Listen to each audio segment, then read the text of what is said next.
अपना में हारिया से मरद जे लड़ी। पावर स्टार पवन सिंह नए नए कारनामा करते रहते हैं भाई। जब से पवन भैया का न्यू गाने का पोस्टर आया है, वो भी बॉलीवुड गाने का भाई, भोजपुरी इंडस्ट्री में तहलका मच चुका है कि पवन सिंह कुछ नया करने वाले हैं। सच में पवन सिंह कुछ नया करने वाले हैं, पोस्टर छोड़ चुके हैं, जिस गाने का नाम है संकरा। हाँ भाई, इस पोस्टर को देखकर पूरा भोजपुरी इंडस्ट्री वेट कर रही है कि ये गाना कब सुनने को मिलेगा। हाँ भाई, इस गाने को अपने पावर स्टार पवन सिंह गाए हुए हैं और इस गाने में रैप भी है भाई, और बहुत ही जल्द। हाँ भाई, पोस्टर पर कमिंग सून लिखा गया है, लेकिन 1-2 दिन के अंदर ये गाना सुनने को मिलेगा।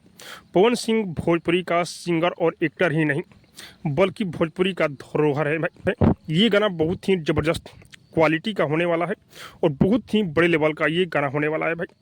तो आप लोग को 2 दिन का वेट करना है। पवन सिंह का ये गाना बहुत ही ज़बरदस्त है। जैसे ही आए आप लोग को एक बार इस गाने को सुनना है। बाकी आपको क्या लग रहा है कमेंट करके जो बताइएगा। और हाँ, अब तक मेरे चैनल को सब्सक्राइब नहीं किए तो सब्सक्राइब कीजिए, लाइक कीजिए, शेयर कीजिए, क्योंकि मैं भोजपुरी का अपडेट आप लोगों तक पहुँचाता रहता है।